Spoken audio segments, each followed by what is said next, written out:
Bonjour, hello, coucou,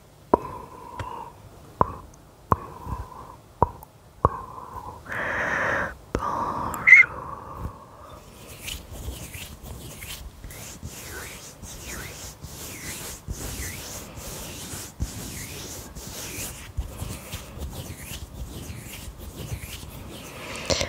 Alors aujourd'hui, comme tu as pu le voir dans le titre, je vais te parler de la planète tellurique Mercure.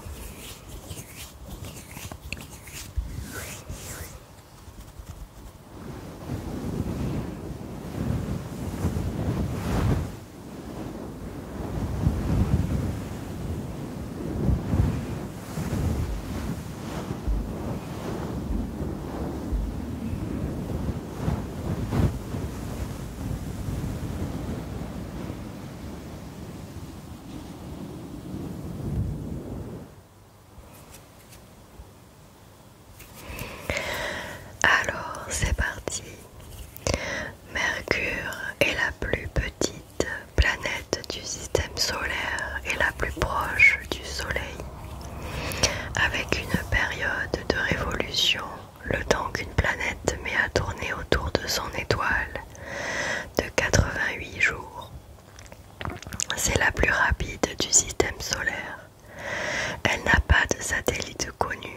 Son nom provient du dieu romain Mercure en raison de sa vitesse de révolution. Mercure fut l'une des premières planètes observées. On retrouve des informations à son sujet en Mésopotamie, 2000 ans avant notre ère. Les premières vues rapprochées viennent de photographies prises par la sonde Mariner 10 dans les années 1970. Sa proximité avec le Soleil rend son observation depuis la Terre difficile. Il n'est possible de l'observer qu'au lever ou au coucher du Soleil. Sa quasi-absence d'atmosphère laisse échapper la chaleur du Soleil. Pour cette raison, la température de la surface de Mercure varie plus que sur n'importe quelle autre planète du système solaire. Moins 183 degrés la nuit et 427 degrés le jour à l'équateur. Elle tourne sur elle-même en 59 jours terrestres et sa période de révolution est de 88 jours. Comme l'atmosphère est quasiment inexistante, la chaleur fournie par le Soleil est très vite absorbée le jour et très vite rejetée la nuit. Les écarts de température à la surface sont donc très importants, de moins 180 degrés Celsius la nuit à 427 degrés Celsius le jour, soit 600 degrés Celsius de différence. Mercure s'oppose en cela notamment à Vénus, qui a une atmosphère très dense et dont la température à la surface varie très peu. Mercure s'est formé il y a environ 4 milliards d'années. Comme toutes les planètes du système solaire, elle a subi de nombreux impacts de météorites qui ont permis des écoulements de lave, ce qui a formé de vastes plaines. La surface de Mercure a très peu changé depuis, car il n'y a pas eu d'éléments modifiant la surface de la planète par l'érosion, comme du vent ou de l'eau. La surface est aujourd'hui couverte de cratères, comme la Lune. La surface de Mercure est couverte de cratères de météorites datant d'environ 4 milliards d'années. On pense qu'il y a environ 4 milliards d'années, il y a eu une période de bombardement de météorites qui a touché toutes les planètes du système solaire. Mais les traces n'ont pas disparu sur Mercure, contrairement à la Terre. Le cratère le plus célèbre est le bassin de Caloris. Il date de 3,9 milliards d'années. Il s'agit du plus gros cratère de Mercure. Il mesure 1550 km de diamètre et l'astéroïde qui s'est écrasé devait mesurer 150 km. bilan d'une région française. Un département plutôt maintenant, j'ai l'impression. Sur cette planète, on observe des zones plutôt lisses où la roche est plus jeune. L'origine volcanique de ces plaines a été confirmée en 1990. Pourtant, il n'y a pas de volcan visible à sa surface. On pense que les éruptions se produisaient quand une météorite suffisamment grosse crée un cratère suffisamment profond pour atteindre le manteau de la planète. La lave pouvait alors remonter jusqu'à la surface en se solidifiant. Des plaines plutôt lisses apparaissent alors dans certains cratères.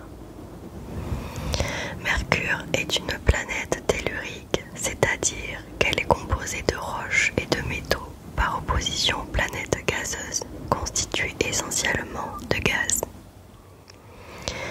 Mercure possède un gros noyau riche en fer, d'un diamètre de 3600 km, ce qui est gros par rapport au diamètre de la planète de 4880 km.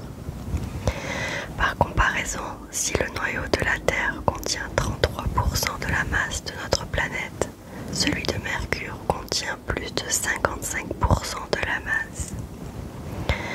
Ce noyau rend la planète très dense, la plus dense des planètes du système solaire. Ce noyau ferreux donne également à la planète un champ magnétique, mais il fait seulement 1,1% de la puissance de celui de la Terre. Il ne suffit donc pas à protéger la planète du vent solaire, mais le ralentit seulement. La présence d'un aussi gros noyau pour une petite planète reste actuellement un mystère. Les futures sondes tenteront de savoir pourquoi. Autour de ce noyau, Mercure possède un manteau rocheux de 600 km d'épaisseur et encore au-dessus, une croûte rocheuse de 100 à 200 km d'épaisseur. L'atmosphère de Mercure est très ténue, c'est-à-dire qu'elle est peu importante, quasiment inexistante. La pression à la surface est des millions de fois plus faible que sur la Terre. La pression exacte est inconnue. L'atmosphère est composée de 42% d'oxygène, 29% de sodium, 22% d'hydrogène, 6% d'hélium et 1% d'autres gaz. Puisque l'atmosphère est très peu dense et donc très fine, elle ne protège pas des rayons ultraviolets du Soleil et ne crée pas d'effet de serre comme sur la planète Terre. Comme l'atmosphère ne retient pas la chaleur accumulée pendant la journée, bien que la face exposée au Soleil est très chaude, 430 degrés Celsius, la partie cachée du Soleil est extrêmement froide, moins 180 degrés Celsius. L'atmosphère, trop peu dense, ainsi que les fortes différences de température entre le jour et la nuit, ne permettent pas la présence de vie comme la vie terrestre. De plus, bien que l'atmosphère contient beaucoup d'oxygène, elle n'est pas assez dense pour pouvoir respirer. La faible densité de l'atmosphère est sans doute due à la forte chaleur et à la petite taille de la planète. On pense que l'atmosphère aurait été emportée par ce que l'on appelle du vent solaire. Il s'agit de particules chargées électriquement provenant du Soleil. Certains pensent que Mercure serait une planète chthonienne. Cela signifie qu'il s'agissait d'une planète géante gazeuse, mais dont tout le gaz est évaporé dans l'espace en raison de la chaleur et du vent solaire. Et Mercure ne serait aujourd'hui que le noyau d'une ancienne planète. Il est cependant impossible de confirmer cette hypothèse pour l'instant. Cette atmosphère contient des traces de calcium à l'état de vapeur, ainsi que de sodium et de potassium. Les observations de la sonde Messenger ont montré que le calcium se trouve majoritairement à l'équateur et le sodium et le potassium se trouvent majoritairement au pôle. L'exploration de Mercure aujourd'hui, Mariner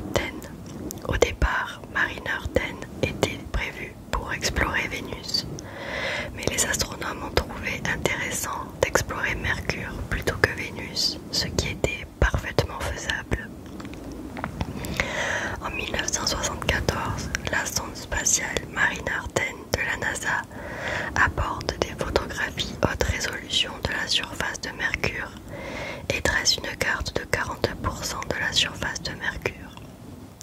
Cette carte révèle une surface couverte de cratères qui ressemble beaucoup à la face cachée de notre Lune. La sonde a effectué 3 survols, le premier en mars 1974 à seulement 703 km d'altitude, permet de découvrir l'exosphère de la planète et d'obtenir des photos très détaillées. Le second survol, quelques mois plus tard, était bien plus distant. Il avait pour but d'obtenir la carte de Mercure. Le troisième s'est fait à 320 km d'altitude afin de prendre des photos encore plus détaillées. En 2004, la sonde Messenger, Mercury Surface Space Environment, Geochemistry and Ranging, a décollé de Cap Canaveral en Floride. Elle a atteint Mercure en 2008.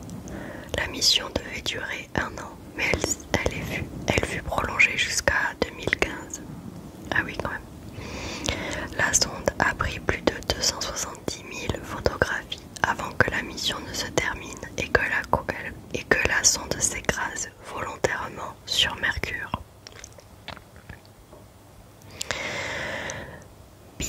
Bepi Colombo, l'agence spatiale européenne en collaboration avec le Japon, a mis en place la mission Bepi Colombo qui prévoit d'envoyer 2 sondes vers Mercure. Le lancement a eu lieu le 19 octobre 2018. Les 2 sondes ont été lancées simultanément. Les 2 sondes sont des orbiteurs qui seront donc mis en orbite autour de Mercure. Le premier orbiteur MPO, fabriqué par l'ESA, a pour but d'étudier à distance la structure interne de Mercure, ainsi que sa très mince atmosphère. MMO, l'autre orbiteur fabriqué par l'agence spatiale japonaise, la JAXA, est plutôt dédié à l'analyse du champ magnétique de Mercure. Les 2 sondes voyagent actuellement à bord d'un module unique qui arrivera autour de Mercure en 2025. Au moment de l'arrivée autour de Mercure, les 2 sondes seront séparées et effectueront leur mission indépendamment. Colonisation dans un futur lointain. Dans un futur encore plus lointain, il serait possible d'envoyer une colonie humaine dans un cratère situé au pôle nord de la planète. Ouais. Dans une zone en permanence à l'ombre, donc très froide. Il faudrait déjà aller sur Mars. Il y a également de la glace qui reste à l'état solide, étant donné que la zone n'est jamais exposée au soleil. Celle-ci pourrait être exploitée pour produire de l'eau liquide à la colonie. J'aime bien parler de sujets qui font débat. D'autres solutions ont été imaginées comme installer une base sous le sol, ce qui la protégerait du rayonnement solaire. La colonisation de Mercure a ses avantages, dont sa gravité plus élevée que sur la Lune, proche de celle de Mars. La faible gravité a un impact négatif sur la santé à long terme. Une gravité plus élevée est donc privilégiée, bien que celle de Mercure reste bien plus faible que sur Terre. La possibilité d'exploiter le magnésium, très présent sur Mercure, est également évoquée. La sonde Messenger a en effet détecté que certaines régions en contenaient en grande quantité. Il arrive parfois que Mercure passe devant le Soleil, ce que l'on appelle un transit.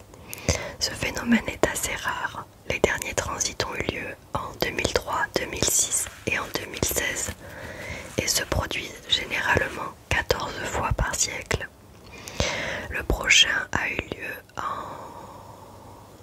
2000, enfin le suivant a eu lieu le 11 novembre 2019 et le suivant ne sera que le 13 novembre 2032. Finalement, c'est pas si loin. Des transits de Mercure peuvent également être observés depuis Vénus ou Mars, mais pas aux mêmes dates que ceux visibles depuis la Terre. Aujourd'hui, on ne connaît aucun satellite naturel autour de Mercure. Et on sait aujourd'hui 1974, 2 jours avant que la sonde Mariner 10 n'arrive près de Mercure, un instrument de la sonde détecte des rayons ultraviolets qui semblent être reflétés par un satellite naturel. L'objet disparaît, puis réapparaît. Les astronomes calculent alors que cette lune se déplace à 4 km par seconde, une vitesse normale pour un satellite naturel en orbite autour de Mercure. Mais les astronomes ont vite compris qu'il ne s'agissait pas d'un satellite naturel autour de Mercure, mais de l'étoile 31 Crateris. La sonde Messenger a ensuite permis de lever les doutes qui restaient concernant l'existence d'un satellite naturel.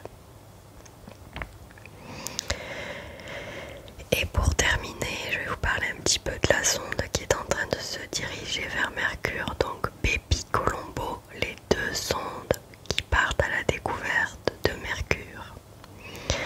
En 2018, l'ESA et la JAXA ont lancé 2 sondes en direction de Mercure dans le cadre de la mission Bepi Colombo. Objectif, en savoir plus sur cette planète qui reste encore mal connue des planétologues. Donc les missions MBPO,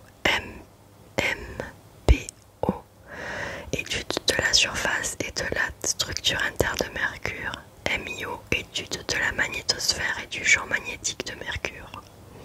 Donc le lancement a eu lieu le 19 octobre 2018, lieu l'orbite de Mercure et la durée de la mission 1 an et le statut est en cours. Donc les chiffres de sondes à bord du vaisseau, 16 instruments à bord des 2 sondes, 8 laboratoires français impliqués, 400 km, approche minimale à Mercure.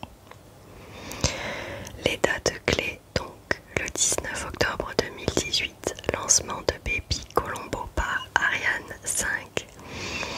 10 avril 2020, assistance gravitationnelle de la Terre.